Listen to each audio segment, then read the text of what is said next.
Hello chefs, today we're going to be going over some basic stock making and how to properly fabricate a chicken. So fabrication means we're going to break a whole chicken down into several different cuts, which I'll get to later in the video. So the first thing I want to do when I'm doing any kind of work like this is I want to make sure I'm preventing cross-contamination. So I want to make sure that I am doing my vegetables first generally, even though all this is going to go into the same pot. But let's, practice safe habits here. So as far as the stock goes, a few things that I'm going to be throwing into the stock vegetable-wise. I have carrots. I'm actually going to throw the carrot greens in here.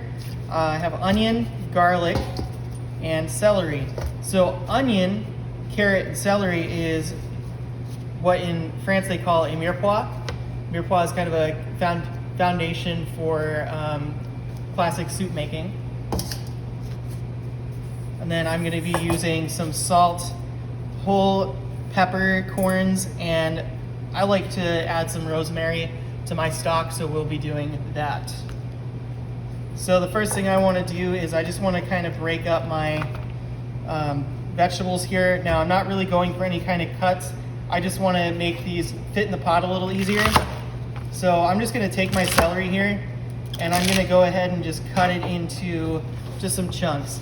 Now one thing I want to mention about stock making is it's a really good opportunity to use up a lot of scraps. So like I'm making a soup with this stock later and I peeled some of my carrots, and these carrot peels have a lot of flavor in them. So I'm going to go ahead and throw them into my stock. All right, so I'm gonna take my celery here, throw that off the board. Carrots, I'm gonna separate my greens here from the carrot, cut these up. There is some flavor in these greens. I don't wanna see them go to waste, so I wanna just throw them into the stock. My carrots though, I'm not really concerned about peeling these when it goes into a stock like this, because this is nutrients in the skin. These are organic carrots, so I'm not really too worried about chemicals and stuff on the outside of carrots. So you just want to really make sure you just wash them, scrub them real good so we can get all that dirt and grime off. But I'm just going to go ahead and cut this into some chunks, just enough to where I'm allowing the flavor of the carrots to be extracted. And then I got my onion here. Same deal. I'm not gonna take the peel off when it comes to making stocks. I want all of this. All I want to do is just cut this into some chunks. So I'm just cutting this into 8 pieces. So cutting it into 8s like that. It'll just kind of separate in the stock and everything and be all good and delicious. Got a couple more carrots here. Garlic. So again, just separate my greens, cut that up a little bit just to make it a little more manageable in the stock pot.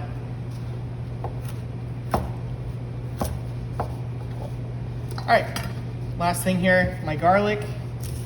I like to just kind of cut the tip off here to make it a little easier to get some of these cloves off. So the garlic, I'm not going to use this whole thing, because this whole clove, because that would be pretty intense. So I'm just going to take, 3 cloves. That should be good enough. What I want to do here is I want to take the edge of my knife here. I'm going to press down. And basically, I'm just doing that to unlock the inside of the garlic clove here. And we'll get some good garlic flavor in this stock. So this is just a big pile of vegetables ready to go into my stock. All right, so we're gonna go ahead and fabricate our chicken. So before I do that, I wanna talk about my mise en place here. So I have my boning knife. So this is a nice long, thin blade, super sharp. Mine happens to be curved. You'll see a lot of straight boning knives, and this is really gonna help me get in there and like carve around bones and stuff, make this a lot smoother of a thing. I'm using a red cutting board. So anytime you cook with raw meat, you want to try and use the red cutting board. Color code your cutting boards. So we're just adding that extra layer of safety to prevent cross-contamination. If I know red, I know this has probably been used for raw meat. I've got my little pads underneath here to make sure my board's not scooting around, which is super important for this. I have my chicken here, still in the bag. I'm gonna rip this out here in a second. I like to keep a sheet pan under the chicken because as soon as I cut this open, there's gonna be a lot of moisture, a lot of water that kind of spills out, and if I can kind of keep it controlled onto a sheet pan, it's gonna help me prevent cross-contamination and just getting my station filthy. Last thing I have here, so I have another sheet pan with some parchment on it, and this is gonna be my landing zone for all my cuts. And then I got a couple of paper towels on hand because I'm actually gonna pat this dry a little bit before I start cutting it. So I'm gonna go ahead, on my sheet pan, I'm gonna go ahead and get this guy open and whip her on open. I'm trying to be careful not to cut the skin open, but you can already see like just moisture, water running out onto here. And see, if I did this over the cutting board, then I'd have a really wet cutting board to start. I don't really want that, so I'm gonna go ahead. I got my wings here, got my leggy legs.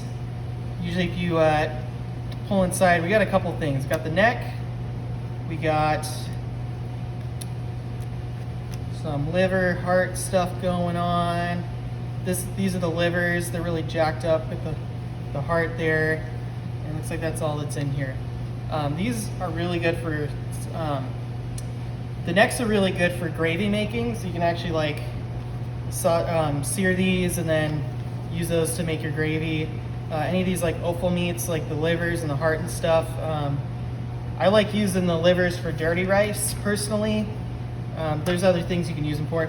So this chicken here, before I get it on the cutting board, I'm gonna tip it over here so I can let the water from inside just kind of drain out here, and then I'm gonna go ahead and take my paper towels and just kind of pat it dry, because this is just gonna help me immensely with getting this thing cut.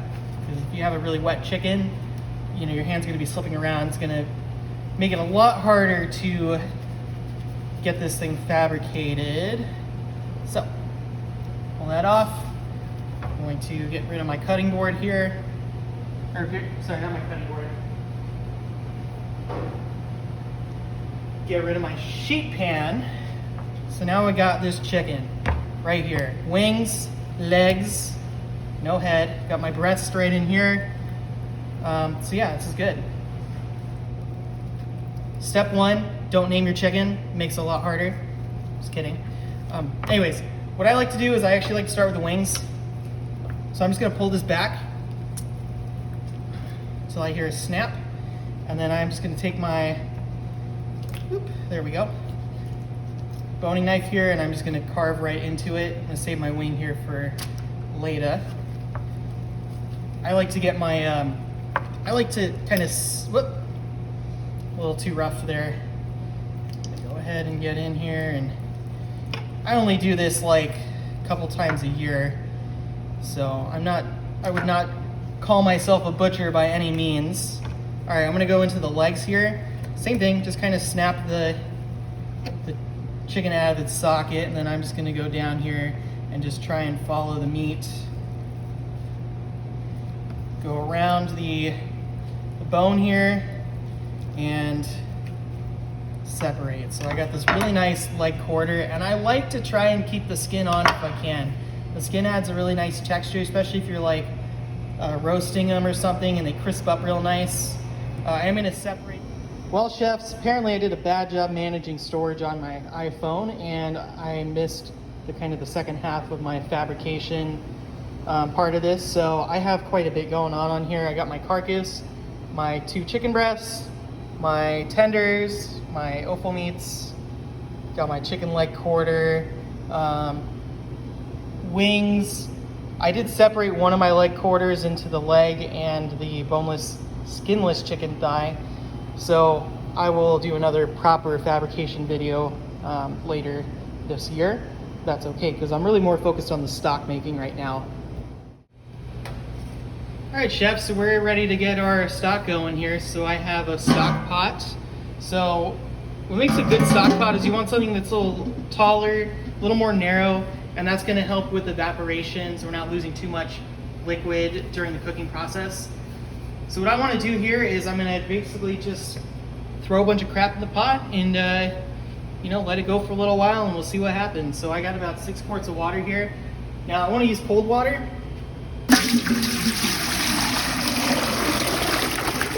And the reason why I want to use cold water is I want to give time for the bones to kind of work its magic, get a lot of that good collagen out of the carcass.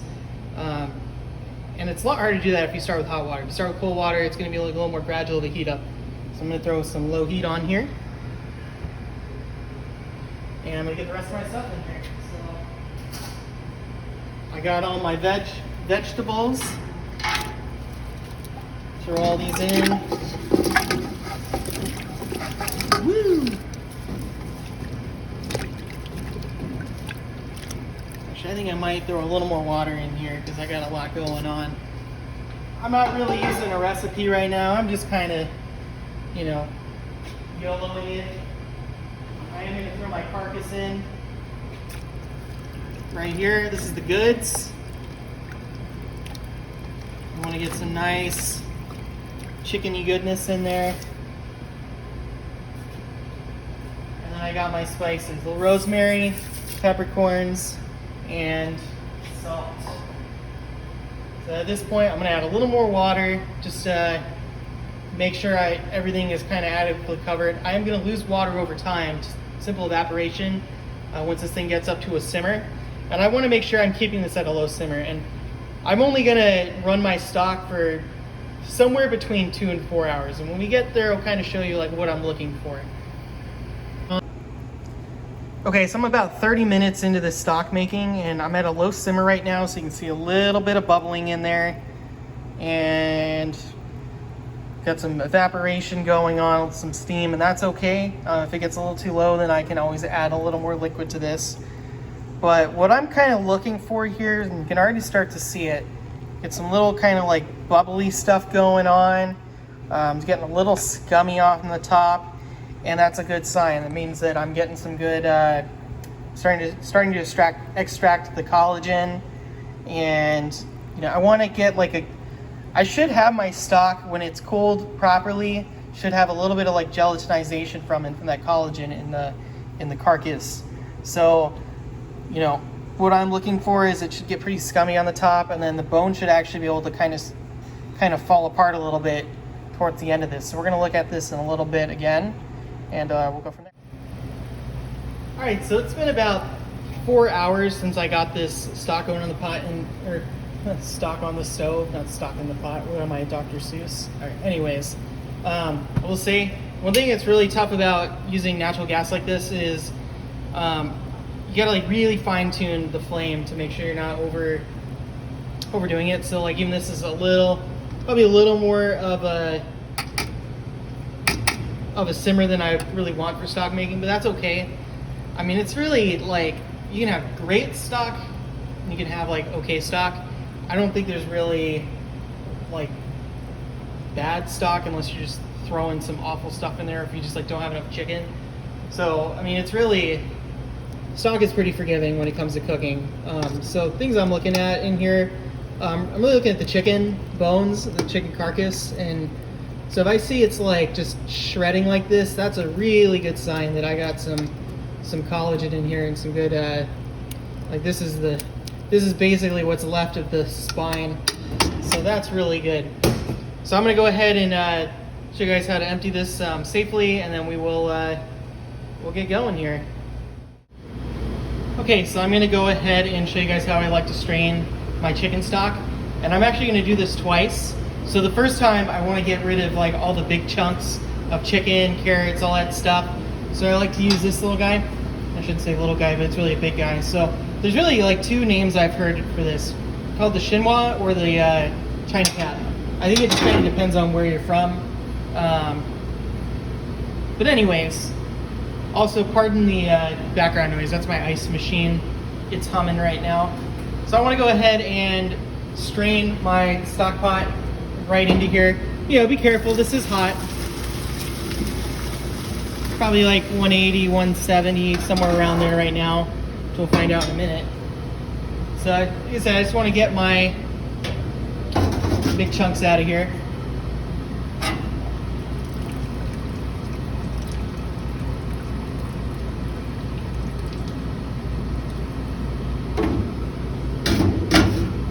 Okay, so from here, I'm actually going to take this away. I don't need such a big container, but I like to have a big landing zone when I'm dumping that stock out with all the bones and everything. So this is the container I'm actually going to use, because I only have about a little over 4 quarts.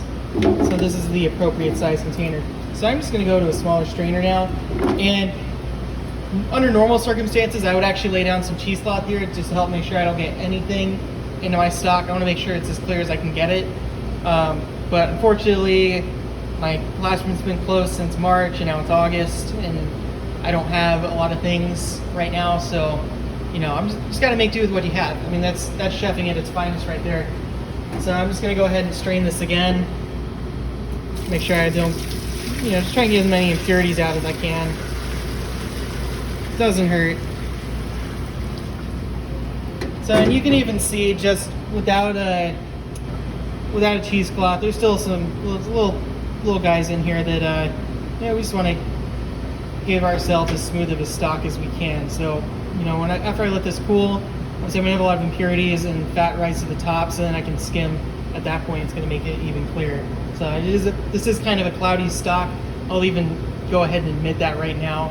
I didn't really skim it at all when it was going. But you know, that's just life. You know, a lot of restaurants that I've worked in, stock is one of those things where it's like you throw it in the kettle at the end of the night, and then you come back in the morning and you empty it and cool it down and all that stuff. So, you know, I teach at a high school, so I don't use stock in that quantity as frequently. So this is just, you know, it is what it is. But thanks for watching. You know, appreciate it, and talk to you guys later.